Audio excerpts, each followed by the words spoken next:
Welcome back to the channel study with Saurabh Yadav. और आज मैं आपको बताने वाला हूँ मोस्ट इंपॉर्टेंट क्वेश्चन पेपर्स। ठीक है, इतने इंपॉर्टेंट क्वेश्चंस हैं ये सब के सब प्रीवियस इस क्वेश्चन पेपर में आ चुके हैं। ठीक है, और आपकी बहुत सारी हेल्प होने वाली है। ठीक है, अगर आप एसएससी की तैयारी कर रहे हो, DSSB की तैयारी कर रहे हो, ठीक है, और उसके बाद एसएससी, CHSL, CGL, उसके बाद MTS, CPO, इनके ये मोस्ट इंपॉर्टेंट है। ठीक है, ये क्वेश्चंस इन पेपरों की जान है। ठीक है, समझ सकते हो, इन पेपरों का प्यार है ये। ठीक है, ये इतना इंपॉर्टेंट है। ठीक है, ये लव है, एसएससी को ऐसे क्वेश्चन से प्यार है। ठीक है, जैसे मैं कराऊंगा प्रेसिडेंट पावर्स के बारे में, मौलिक कर्तव्य के बारे में एसएससी बहुत ज़्यादा एक्साइटेड रहती है। अगर स्वयं प्रधानमंत्री आगे बोलते हैं ना कि ये क्वेश्चन नहीं डालना, फिर भी एसएससी ये डालेगा ही डालेगा, क्योंकि स्टाफ सिलेक्शन कमीशन का काम क्या होता है? टैक्स बटोरना। ठीक है, टैक्स की निगरानी करना। तो होता क्या है, इनको ऐसे क्वेश्चंस बहुत इंपॉर्टेंट है। ठीक है, और ये सारे मैंने पिछली वीडियो में मैंने करवा चुका हूँ ये सारे के सारे। ठीक है, और एक बार मैं इसे रिवाइज़ करा देता हूँ, फिर आगे शुरू करते हैं। क्वेश्चन नंबर 6 में क्या था? भारत के किस प्रधानमंत्री के नेतृत्व में भारत के संविधान में मौलिक कर्तव्य जोड़े गए हैं? तो पहली बात, उस समय प्रधानमंत्री थी इंदिरा गांधी जी। ठीक है, इतना क्लियर हो गया। उसके बाद जो भारत के मौलिक कर्तव्य लिए थे, रूस के संविधान से लिए थे, रशिया से हमने उठाए थे। ठीक है, अभी एट प्रेजेंट में अपने पास 11 मौलिक कर्तव्य हैं। ठीक है, मगर पहले अपने पास 10 थे। ठीक है, 1976 में 42वां अनुच्छेद यानी 42 जो सा आर्टिकल था अपना, उसमें 10 मौलिक कर्तव्य थे। लेकिन 2002 में 86वां मौलिक कर्तव्य लागू हुआ था, जिसमें था क्या? 6 से 14 वर्ष तक मुफ्त शिक्षा मिलेगी बच्चों को, चाहे वो बॉय हो या गर्ल हो। ठीक है, इतना क्लियर हो गया। 2002 में 86वां ये आर्टिकल में ये छपा था कि 6 से 14 वर्ष तक मुफ्त शिक्षा मिलेगी, चाहे वो बॉय हो चाहे वो गर्ल हो। आई होप इतना आपको समझ लग गया होगा। इसके आगे बात करते हैं। सरदार स्वर्ण सिंह ने मौलिक कर्तव्यों को ऐड करवाया था। किस में ऐड करवाया था? कानून में ऐड करवाया था, कॉन्स्टिट्यूशन वाली बुक में ऐड करवाया था। ठीक है, अब मेरी बात सुनो। सरदार स्वर्ण सिंह, अब इसे याद कैसे करना? आप देखो, सरदार स्वर्ण सिंह लिखा है। अब सोचो, सोना। स्वर्ण मतलब क्या होता है? सोना। ठीक है, स्वर्ण मतलब सोना, और सोना क्या है? कीमती है। तो इन्होंने क्या करा? कीमती काम करा। कीमती काम क्या करा? मौलिक कर्तव्यों को ऐड करवाया। कहाँ ऐड करवाया? कानून में। ठीक है, आप ऐसे आ सकते हो, सरदार सोना सिंह यानी स्वर्ण सिंह ने मौलिक कर्तव्यों को ऐड करवाया। तो आर्टिकल 51A में ये सारे मौलिक कर्तव्य लिखे हुए हैं। ठीक है, उसके बाद आर्टिकल 51A में कौन से जब पार्ट में लिखे हैं? पार्ट 4A में लिखे हुए हैं। ठीक है, अगर आप कभी कॉन्स्टिट्यूशन ऑफ इंडिया जब पढ़ोगे ना, तो आपको पता लगेगा वहाँ पर AB ऐसे अल्फ़ाबेटिकल पढ़े हुए हैं। ठीक है, अब बात करते हैं, ये जो मौलिक कर्तव्य होते हैं ये नॉन जस्टिएबल होते हैं, मतलब अदालत में सुनवाई नहीं होगी। ये मैंने समझाया हुआ प्रीवियस वीडियो में अपने। ठीक है, एक बार फिर से समझा देता हूँ। अब सपोज़ करो कि ये इंसान है। ठीक है, अब इसका मन है बाहर जाने का। अब सपोज़ करो इसका मन है USA जाने का। ठीक है, अब इसे कोई रोक नहीं सकता कि तू USA क्यों जा रहा है, मत जा, वापस आ जा। इसे कोई रोक नहीं सकता, इसकी मर्ज़ी है, इसके पास पैसा है। ठीक है, अब इसके पास क्या है? पैसा है। ठीक है, इसकी मर्ज़ी है, दो चीज़ें होंगी इसकी। अब इसका मन है USA जाए, अब इससे कोई ज़बरदस्ती नहीं बोल सकता तू देश के लिए अपना योगदान दे, ऐसा नहीं है। अब सपोज़ करो आर्मी की भर्ती निकली है। ठीक है, अब हमें पता आर्मी क्या करती है? देश की रक्षा करती है। अब ज़रूरी थोड़ी है कि आपको आर्मी में जाना ही जाना है, वो तो अपनी मर्ज़ी है ना, कि आपका मन कि आप गए, पेपर दिया, सिलेक्ट हुए, आपका मन है आप नहीं गए। समझ रहे हो? ये आ रहा है और कुछ मत समझ लीजिए उसे। तो ये सारी चीज़ें हैं। अब क्वेश्चन नंबर 2 में आ जाओ। क्वेश्चन नंबर 2 में क्या लिखा हुआ इधर देखो। क्वेश्चन नंबर 7 में लिखा है, किस खेल में बैक परफेक्ट शब्दों का प्रयोग किया जाता है? Back perfect. अब ये बैक परफेक्ट जो सा शब्द है ये यूज़ किया जाता है हॉकी में। ठीक है, मगर हॉकी में ड्रिबलिंग वर्ड भी यूज़ करते हैं। ठीक है, हॉकी कैसे होती है? ये होती है यूँ करके, यूँ बनी होती है, इसे बोलते हैं हॉकी। ठीक है यार, स्पार्कल पेन लेकर आ गया ना, इसीलिए वीडियो में थोड़ा सा चमक रहा होगा, वो मैनेज कर लेना अपने हिसाब से। तो ये क्या है? ये हॉकी है। ठीक है, और हॉकी में जो सी आगे वाला हिस्सा होता है ना, उसे ये गोल सा बना होता है, ये चीज़ इसे ड्रिबलिंग बोलते हैं। ठीक है, और बास्केटबॉल में भी ड्रिबलिंग वर्ड यूज़ होता है, मगर बास्केटबॉल में एक शब्द और यूज़ होता है, पाइवट। ठीक है, पहले पेन बंद करूँ यार, बहुत शाइनिंग मार रहा है। पाइवट शब्द यूज़ होता है। और बास्केटबॉल में टोटल प्लेयर होते हैं 5। ये आपसे पूछा जा सकता है बार बार। ठीक है, ये मोस्ट इंपॉर्टेंट है। मैं बता रहा हूँ, जितना भी मैं करा रहा हूँ ना, जितना भी ये आप देख रहे हो, जितना भी आप कर रहे हो ना, ये सारा क्वालिटी कंटेंट है और आपको बता दूं ये पेपर में पूछा ही जाता है। अगर आपके पास मेरी वीडियो आ रही हो तो अच्छे से इसे प्रिपेयर कर लेना। ये मत सोचना इसमें व्यूज़ नहीं है तो ये वीडियो यूज़लेस है। मैं बता रहा हूँ व्यूज़ के लिए मैं वीडियो नहीं बना रहा, मैं वीडियो इसलिए बना रहा हूँ ताकि मेरी वीडियो से अगर एक बच्चे का भी भला हो रहा है ना तो मेरे लिए वही मतलब बहुत बड़ी बात है कि भाई एक बच्चे का मेरे हिसाब से भला हो रहा है ना, तो मैं तो पुण्य का काम कर रहा हूँ। ठीक है, मैं व्यूज़ की खातिर नहीं बना रहा वीडियो, पहले बता देता हूँ आपको। ठीक है, मेरा मेन मोटिव वीडियो बनाने का यही है कि मेरी वीडियो उन बच्चों तक पहुँचे जो वाकई में क्वालिटी कंटेंट की, जिनके अंदर भूख है, जिनको क्वालिटी कंटेंट चाहिए। इस वीडियो बनाने का मतलब है मेरे पास कि क्वालिटी मिलनी चाहिए बच्चों को। ये आप ही सोचो, आप सब कुछ पढ़ रहे हो, अब आपको पता नहीं पेपर में आ क्या रहा है, आप फालतू में पढ़े जा रहे हो, क्या फ़ायदा है। उस चीज़ को पढ़ो जो पेपर में आ रही है। लगी बात समझ में? पढ़ना है मगर स्मार्ट तरीके से। ठीक है, तो ये समझो जितने मैं करा रहा हूँ बहुत इंपॉर्टेंट है। और आप प्रीवियस ईयर्स क्वेश्चन पेपर उठा के देख लो, आपको यही क्वेश्चन देखने को मिलेंगे और उनके आंसर्स भी यही होंगे जो मैंने लिखे हैं। हॉकी है, हॉकी बैक परफेक्ट जो सा शब्द है ये हॉकी में यूज़ करा जाता है और ड्रिबलिंग वर्ड भी हॉकी में यूज़ करा जाता है। बास्केटबॉल में भी ड्रिबलिंग वर्ड यूज़ किया जाता है, बास्केटबॉल में पाइवट वर्ड भी यूज़ करा जाता है। ठीक है, जैसे क्रिकेट में बोलते हैं ना आउट नॉट आउट, उस तरह बास्केटबॉल में पाइवट, ड्रिबलिंग, इस तरह के वर्ड यूज़ किए जाते हैं। और बास्केटबॉल में टोटल प्लेयर कितने होते हैं? 5। आप देखो इसे याद करने का तरीका, ये मेरा हाथ है, मेरे हाथ में कितनी उंगली है? 5। ठीक है, अब बास्केटबॉल में कितने प्लेयर हैं? 5, ऐसे याद कर लो। ठीक है, बैडमिंटन नेट की हाइट कितनी होती है? 5 फुट 1 इंच हाइट होती है। और वॉलीबॉल में कितने प्लेयर होते हैं? वॉलीबॉल में प्लेयर होते हैं 6। ठीक है, कितने होते हैं? 6। जैसे ऐसे मारते नहीं है, ऐसे करके ऐसे खेलते हैं, उसे बोलते हैं वॉलीबॉल। अब देखो एक मज़े की बात बताता हूँ, हॉकी, फुटबॉल, क्रिकेट, इन तीनों में 11 प्लेयर होते हैं। कबड्डी होता है, इसमें कबड्डी भी लिखना है। ठीक है, उसमें 11 प्लेयर होते हैं। हॉकी, फुटबॉल, क्रिकेट, कबड्डी, इनमें 11 प्लेयर ही होते हैं। हैंडबॉल में कितने प्लेयर होते हैं? 7। हैंडबॉल में कितने प्लेयर होते हैं? 7। अब देखो आप जो अपना हाथ है, ठीक है, हाथ का प्रयोग हफ्ते के 7 दिन करा जाता है। ठीक है, खाना बना रहे हो, खा रहे हो, जिम जा रहे हो, बॉक्सिंग कर रहे हो, ठीक है, जो भी कर रहे हो। ठीक है, देखो तुम्हारे सर बॉक्सिंग करते हैं और हाथ देख रहे हो कैसे हो चुके हैं। खैर छोड़ो, पढ़ाई पर फोकस करो। हैंडबॉल में कितने होते हैं? 7 प्लेयर। ठीक है, आप ऐसे भी कर सकते हो, अपने हाथों का प्रयोग हम हफ्ते के 7 दिन करते हैं। ठीक है, ये चेक करो, बॉक्सिंग कर करके ना पूरा काला हो गया। नहीं तो पहले मेरे हाथ भी सुंदर थे। खैर कोई बात नहीं, स्ट्रेंथ आ चुकी है तुम्हारे सर के हाथों में, पंगा पुंगा लेना मत कोई। हैंडबॉल में कितने होते हैं? 7 प्लेयर। आई होप इतना क्लियर हो गया होगा। अगेन देखते हैं क्वेश्चन नंबर 8। देखो बच्चों, जो भी मैं करा रहा हूँ ना ये मोस्ट इंपॉर्टेंट है और मोस्ट इफेक्टिव है।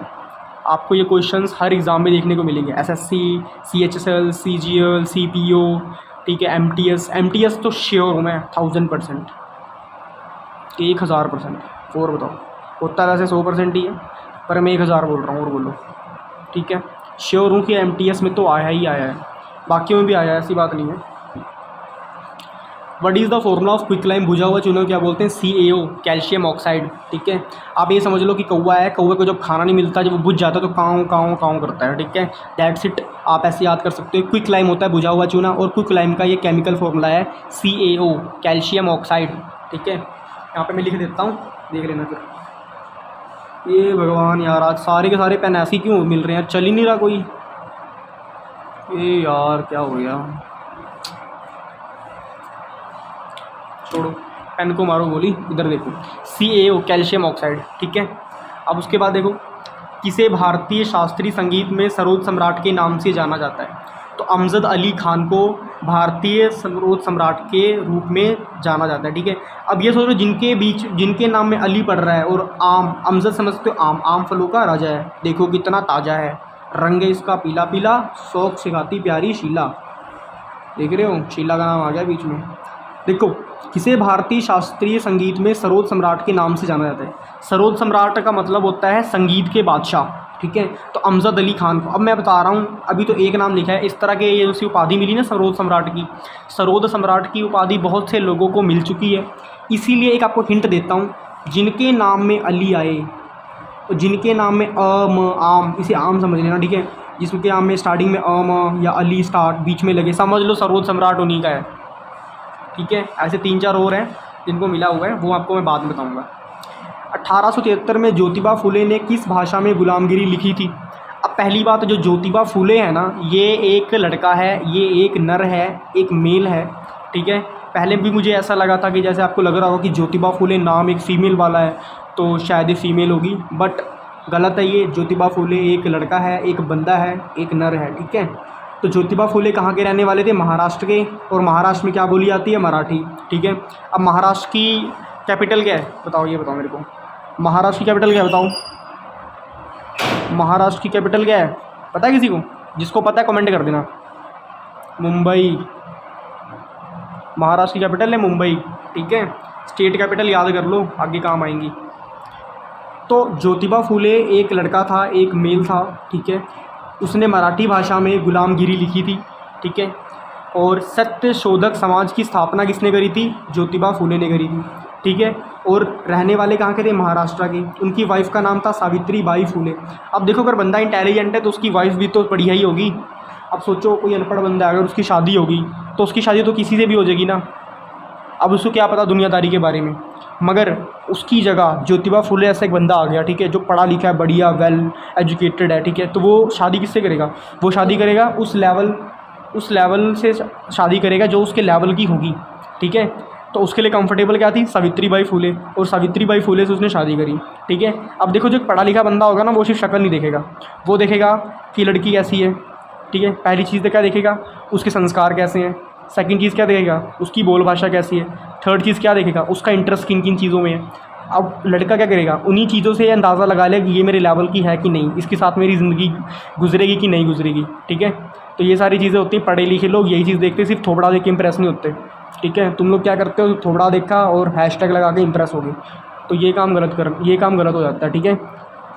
तो आपको पता है इंडिया में डाइवोर्स रेट कितना जा रहा है? अपन इंडिया का डाइवोर्स रेट सिर्फ 1% है बस। और बाहर वाले देशों में हर दूसरे दिन शादी किया और आगे 1 महीने बाद तलाक।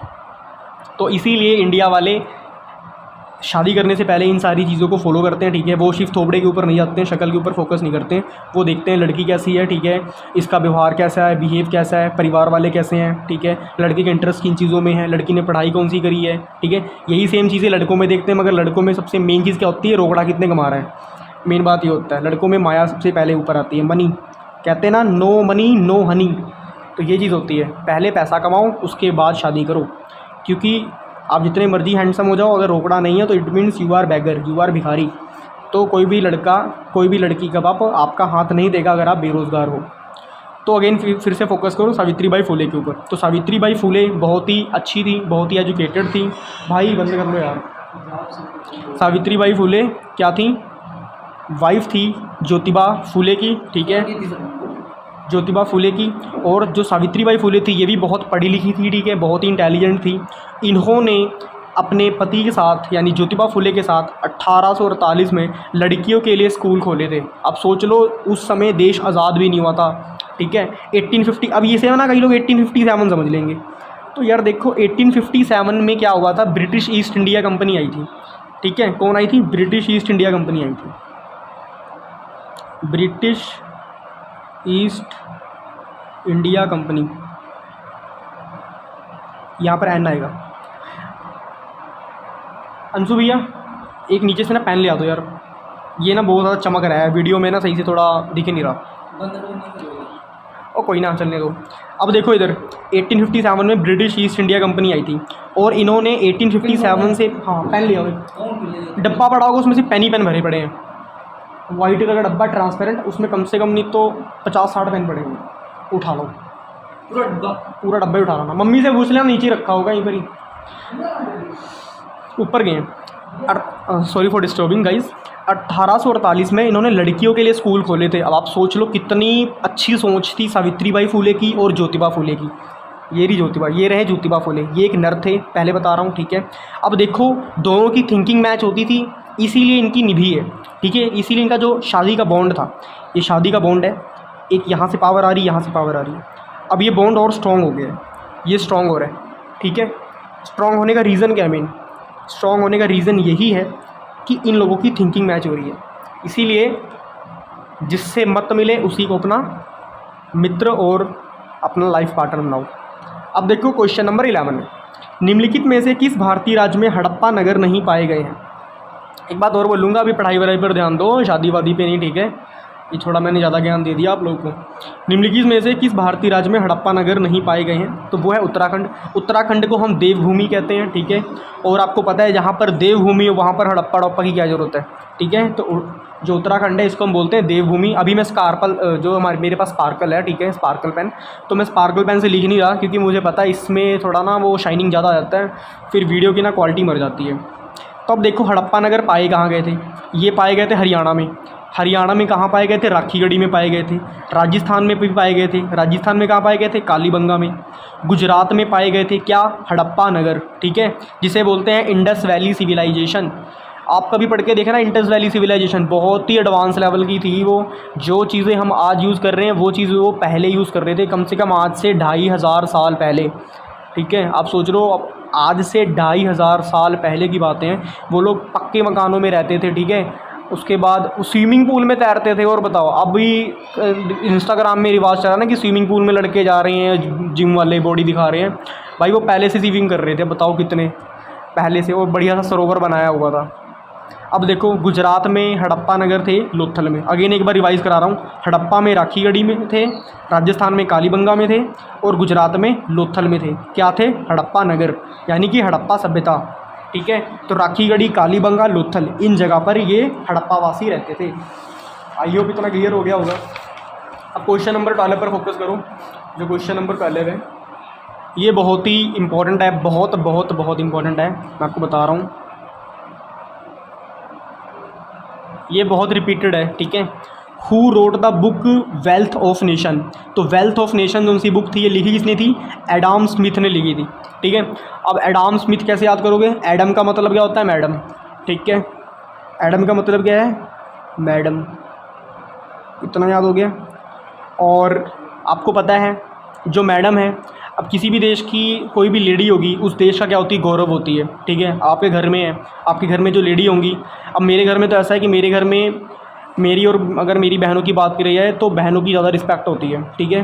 क्योंकि अपने यहाँ जो लेडीज़ होती हैं उनको एज अ देवी का रुतबा दिया जाता है, ठीक है। आप देखो काली माता, वो भी है एक लेडी, बट उनको माता एज अ माता का रोल दिया है। हमारी मम्मी, ठीक है सबसे पहले क्या है? वो एक गर्ल, फिर एक लेडी बनी, और अब हम उन्हें माता बोलते हैं, अपनी माँ बोलते हैं, ठीक है। हिंदू संस्कृति में क्या होता है कि लेडीज़ को बहुत रिस्पेक्ट दी जाती है, ठीक है। इसीलिए वेल्थ ऑफ नेशन ये भी एक पॉजिटिव वर्ड है, आप ऐसे याद कर सकते हो, wealth of nation, Adam madam, ठीक है। तो एक याद करने की ट्रिक है, एडम स्मिथ ने लिखा था वेल्थ ऑफ नेशन, ठीक है। इतना क्लियर हो गया। आगे बात करते हैं, ये एक बहुत ही इंपॉर्टेंट है, दादा भाई नेहरू जी। अब ये इग्नू वाले जो उनसे बच्चे होंगे ना, उन्होंने ये नाम सुना होगा, दादा भाई Nehru ji, poverty and British rule. उनमें ना एक अलग से सब्जेक्ट दिया हुआ है, जो इग्नू में से बीए वगैरह कर रहे होंगे उनको एक अलग से ना सब्जेक्ट में एक चैप्टर है पूरा, पॉवर्टी एंड ब्रिटिश रूल, ठीक है। उसके बाद मनी इल्यूजन किसने लिखा था? इरविन फिशर ने लिखा था। पैसों का भ्रम। अब फिश देखो, फिशर लिखा है ना, अब ये सोचो जो फिश है, जो मछली होती है, मछली का क्या, छोटी मछली का यूज़ क्या करते हैं? जाल में पकड़ने के लिए। अब छोटी मछली आपने कांटे में फंसा के डाल दी तो क्या होगा? अब ये सपोज कि तुम बैठे हो, तुमने ये छोटी मछली डाल दी, अब यहाँ पर जो बड़ी मछली होगी वो क्या करेगी? इसमें फंस जाएगी, और जैसे इसमें फंसेगी तुम पकड़ के खींच लोगे। तो फिशिंग का यूज़ क्या करते हैं? भ्रम पैदा करने के लिए। इसको हमने भ्रम पैदा कर दिया। तो सेम चीज़ याद कैसे करना है? मनी इल्यूजन बुक किसने लिखी थी? इरविन फिशर ने लिखी थी। आई होप इतना क्लियर हो गया होगा, पैसों का भ्रम। अगेन देखो, एक ये वीडियो थोड़ी सी लंबी हो रही है मगर इंपॉर्टेंट बहुत है। ये रहा। अब देखो क्वेश्चन नंबर 13 में क्या लिखा है? हम जो भोजन करते हैं उसमें प्राप्त ऊर्जा हमारे शरीर में किस रूप में संचित होती है? कहने का मतलब है जो हम भोजन कर रहे हैं हमारे बॉडी में किस रूप में एनर्जी स्टोर होती है। अब एक बार इसे इंग्लिश में पढ़ लेते हैं। In what form is the energy obtained from the food we eat stored in our body. अब देखो जो एनर्जी होती है, जो ऊर्जा होती है, ये हमारी बॉडी में ग्लूकोज के रूप में आती है। कहते हैं ना ग्लूकोन डी पी ली मैं शक्तिमान बन गया। टीवी में ऐड आता रहता है ना ऐसा कि मैंने ग्लूकोन डी पी ली भाई मैं शक्तिमान बन गया। वो एक आता ना, पहले एक ऐड आता था कि ऐसे यहाँ पर ऐसे सूरज बना होता था, ये सूरज बने हैं, सूरज भगवान, और यहाँ पर एक लड़का खेल रहे हैं और सूरज भगवान ऐसे पाइप डाल रहे हैं और इसका सारा ना वो पी रहे हैं, सारी एनर्जी पी के। और इधर एक लड़का आता है, उसने ग्लूकोन डी पी होती है, पाइप डालते हैं, उसमें से कुछ निकलता ही नहीं है। तो ये सारी चीज़ जो सी करते थे ये ग्लूकोन डी का प्रचार देने के लिए, ठीक है। तो ग्लूकोज क्या होता है, ग्लूकोज हमारी बॉडी में एनर्जी के रूप में जाता है और ये स्टोर होता है ग्लाइकोजन के रूप में, ठीक है। तो आंसर इसका है ग्लाइकोजन। अब अगेन देखो, ऐसे जीवों के उदाहरण की पहचान करें जो मुक्त तैराकी और घर में रहने वाले रूप हैं। अब देखो कितना ये इम्पोर्टेंट है, थैंक यू भाई। अब देखो, ऐसे जीवों के उदाहरण की पहचान करें जो मुक्त तैराकी और तली घर में रहने वाले रूप हैं। अब इसे समझते हैं ये होता क्या है। 1 मिनट में थोड़ा पेन चेंज कर रहा हूँ, ठीक है, फिर आगे हम बात करते हैं। कुछ नहीं। अब देखो इधर ये समुद्र है, ठीक है। अब इसकी लेयर बनी होती हैं। अब जो ऊपर लेयर होंगी वहाँ पे छोटी मछलियाँ रहती हैं क्योंकि वहाँ पे सनलाइट पड़ती है, ठीक है। यहाँ पे क्या पड़ती है, सनलाइट। और जो नीचे वाली होती हैं यहाँ पर बड़े जीव रहते हैं, यहाँ पर व्हेल रहती हैं, शार्क रहती हैं। इनका नीचे रहने का मकसद क्या होता है कि ये सूरज की रोशनी बर्दाश्त नहीं कर सकते। जितने भी बड़े बड़े जीव होते हैं, बड़ी बड़ी मछलियाँ होती हैं, वो सब समुद्र के नीचे रहती हैं क्योंकि यहाँ तक सनलाइट नहीं पहुँचती है। ये समुद्र के सबसे नीचे होती हैं, ठीक है। इस वजह से इनमें सूरज की रोशनी नहीं पहुँचती हैं और ये आराम से यहाँ पे रहती हैं। अब बीच में वो मछलियाँ होती हैं, वो जीव होते हैं जो ना ज़्यादा बड़े होते हैं ना ज़्यादा छोटे होते हैं, ठीक है। तो सब जो इनमें क्या होगा, इनमें होगा जू प्लैंकटन। जू प्लैंकटन इसका आंसर होगा, ठीक है। आप ऐसे याद कर सकते हो कि जू मतलब चिड़ियाघर, और टाइप से बिल्कुल चिड़ियाघर ही एक टाइप से हो गया, अलग अलग आपको वाटर एनिमल्स देखने को मिल गए। तो जू प्लैंकटन आप इसको ऐसे याद कर सकते हो। द राइट आंसर ही जू प्लैंकटन, ठीक है। अब अगेन बात करते हैं क्वेश्चन नंबर 15 पे। क्वेश्चन नंबर 15 बहुत इंपॉर्टेंट है। All India Muslim league was founded in 1906 इन ढाका। अब इसका मतलब समझते हैं, इसमें मिलेगा कि इसमें ये लिखा है कि मुस्लिम लीग की स्थापना 1906 में कहाँ पर हुई थी, जगह का नाम क्या था। तो जगह का नाम है ढाका, और ढाका बांग्लादेश की कैपिटल है ढाका, ठीक है। और बांग्लादेश में करेंसी कौन सी चलती है, टका। आप ये चीज़ें याद कर लो, बहुत इंपॉर्टेंट है। बांग्लादेश की करेंसी कौन सी है, अब जैसे इंडिया की करेंसी कौन सी है, रुपया, ठीक है। तो बांग्लादेश में क्या चलता है, टका चलता है, ठीक है। जिसे बोलते हैं टका, कहते हैं ना 1 टका दे दो, 2 टका।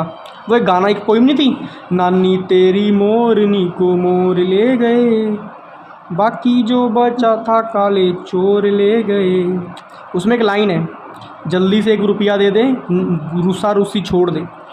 तो मेरे को पोइम पूरी याद नहीं है, नर्सरी क्लास में पढ़ी थी। अब पता नहीं भाई, पोइम सब याद नहीं रहती, समझा करो। तो all India Muslim league was founded in 1906 इन ढाका, ठीक है। इतना क्लियर हो गया। अब देखो जो बांग्लादेश था, बांग्लादेश की करेंसी कौन सी है, टका। ये भी पूछ सकते हैं आपको, बांग्लादेश की कैपिटल कौन सी है, ढाका, ठीक है। इतना आपको क्लियर हो गया होगा। अब आगे देखो question number 16, who gave the big bang theory of the origin of the universe. अब इसमें बोला ब्रह्मांड की उत्पत्ति का बिग बैंग सिद्धांत किसने दिया था। अब सोचो बिग बैंग का मतलब क्या है। देखो बिग बैंग का मतलब एक बहुत बड़ा बैग है, ठीक है, जिसका एक सेंटर वाला ओरिजिन है और एक बड़ा ही हो रहा है, कम नहीं हो रहा, ठीक है, बहुत बड़ा बैग है। अब इसकी जो उत्पत्ति, इसकी जो ओरिजिन की जो सी खोज किसने करी थी, ये की थी लेमाइटर ने। अब ये सोचो लेमाइटर नाम कैसे पड़ा, आप सोचो लेमाइटर लाइटर है। आप एक गैस सिलेंडर है, ये गैस सिलेंडर है, और इसके ऑन करके आप लाइटर जलाओगे ना, बूम हो जाएगा, बिग बूम होगा। इतना बड़ा बूम हो जाएगा कि आप कल सुबह का सूरज देख भी नहीं पाओगे।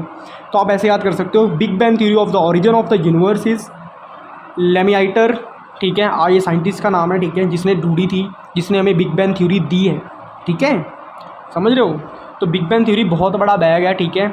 उसमें मतलब कह सकते हो कि ये ख़त्म नहीं हो रहा, टाइम की स्पीड से बढ़ता ही जा रहा है। ये SSC CHSL में आ चुका है, ठीक है, आप इसे याद कर सकते हो। और आपको बता दूं जीके, ये जो सी जीके होती है ना अपनी, ये सभी के लिए सेम है, ठीक है। ये मत सोचना कि मैं CGL वाला हूँ, मेरे से ये नहीं पूछ सकते, बिल्कुल पूछ सकते हैं आप लोगों से, ठीक है। ये मत सोचना CHSL में आया, MTS में नहीं आया, CPO में नहीं आया, भैया सब हर किसी में आ सकता है। अगर SSC ने 1 में डाला है ना, तो इसका मतलब ये ज़रूर है कि ये 3 पेपरों में ये क्वेश्चन रिपीट करेगी ही करेगी, ठीक है। अब देखो इमैनुअल कांत ये साइंटिस्ट है, इन्होंने सोलर सिस्टम की खोज करी थी। आप देखते हो ना कि ऐसे सोलर प्लेटें लगी होती हैं, ऐसे करके ऐसे सोलर प्लेटें लगी हैं, और यहाँ पे लाइट जल रही है बढ़िया से, आराम से पंखा चल रहा है, ये पंखा चल रहा है। तो ये पंखा क्या चल रहा है, सोलर जो सी सोलर सिस्टम है, ये खोज करी थी इमैनुअल कांत ने, ठीक है। इतना क्लियर हो गया आपको। आगे चलते हैं, बता रहा हूँ फिर से, जितने भी क्वेश्चन आप कर रहे हो, ये जितने भी क्वेश्चन कर रहे हो, सारे के सारे मोस्ट इंपॉर्टेंट है, मोस्ट डिमांडिंग है, इन्हें हल्के में मत लेना। ये पेपर में पूछे जा चुके हैं और आगे भी पूछे जाएंगे, आई एम डैम श्योर। आगे देखो क्वेश्चन नंबर 17, लोक नृत्य तरंग मेल किस राज्य में है? तरंग मेल क्या होता है? तरंग मेल, अब सपोज करो आप नर हो, आपने आँखों से क्या छोड़ी, रेस छोड़ी, तरंगे छोड़ी और मादा से जाके टकरा गई, फिर आपके पास वापस आ गया, आपको पता लग गया ना कि हाँ भाई लड़की जा रही है, ठीक है। अभी क्या हो रहा है, जब आप बड़े होते हो आपके अंदर हार्मोन्स पैदा होते हैं, ठीक है। आप सपोज करो ये लड़का है और यहाँ पर एक लड़की है, ठीक है। आपने यहाँ से रेस छोड़ी और इस पर टकराई और वापस आ गई, आपको पता लग गया हाँ भी लड़की जा रही है, उससे बात करनी, उससे फ्रेंडशिप करनी, कुछ भी हो, ठीक है, वो आपकी पर्सनल चॉइस है। तो ये सारी चीज़ें क्या होती हैं, तरंग मेल क्या होती हैं, आपको मैंने समझाना था और मुझे लगता है इससे बढ़िया ऑप्शन कोई था नहीं आपको समझाने का, क्योंकि ऐसी बातें आपको जल्दी समझ आएंगी, ठीक है। तो फ्रेंडशिप करने कैसे करेंगे, अब लड़का है फ्रेंडशिप कैसे करेगा, सबसे पहले वो एक लड़की देखेगा, जब वो लड़की ये देखेगा उसको पता लगेगा हाँ भी ये तो लड़की है, ठीक है, फिर उससे जाके हेलो हाई करके बात शुरू करेगा, देन आगे बात बढ़ जाएगी। अब इधर देखो, लोक नृत्य तरंग मेल किस राज्य में है? गोवा। अब देखो तरंग मेल इंजॉय करने लोग कहाँ जाते हैं? गोवा में, ठीक है, समझ रहे हो। तो कहाँ पे, अगर आप सपोज़ करो लड़कियाँ ज़्यादातर, फुकरी लड़कियाँ कहाँ पे जाती हैं ज़्यादातर इंजॉय करने? गोवा में, ठीक है। और लड़के, अब आपकी शादी हो गई है, ठीक है, हनीमून पैकेज मैक्सिमम ही अगर इंडिया में बनता है तो गोवा में बनता है, ठीक है। अब देखो जो गोवा में डांस होता है, अब देखो जो लोक नृत्य तरंग मेला ये एक डांस है, ठीक है, जो मैंने समझाना था आपको, आप समझ गए होंगे। तो तरंग मेले का डांस है, ठीक है। अब देखो गोवा में और भी डांस होते हैं, कुनबी, मांडी, फुगड़ी, ठीक है, ये सारे डांस होते हैं, ठीक है, कहाँ पे? गोवा में होते हैं, ठीक है। अब देखो which of the following site does not have a nuclear power plant, ये आपको मैं बाद में करवा दूंगा, ठीक है। हालांकि इसका आंसर मेरे को पता है, मगर अभी ना मैं रिपीट करना नहीं चाहता क्योंकि वीडियो काफ़ी लंबी हो चुकी, 26 मिनट 55 सेकंड की। मैं इतनी बड़ी बड़ी वीडियो बनाना चाहता नहीं हूँ, ठीक है, क्योंकि मैं चाहता हूँ कि मैं छोटी वीडियो बनाऊँ, वो ज़्यादा बेस्ट रहेगी, ठीक है। आपको अगर वीडियो अच्छी लगी तो सब्सक्राइब कर लें चैनल को, ठीक है। और आपको बता दूँ ये सारे क्वेश्चंस बहुत इंपॉर्टेंट हैं, और अपने फ्रेंड्स को वीडियो शेयर करना जिनको इसकी नीड है, ठीक है। Till then good bye everybody, take care and all the very best for your upcoming exams.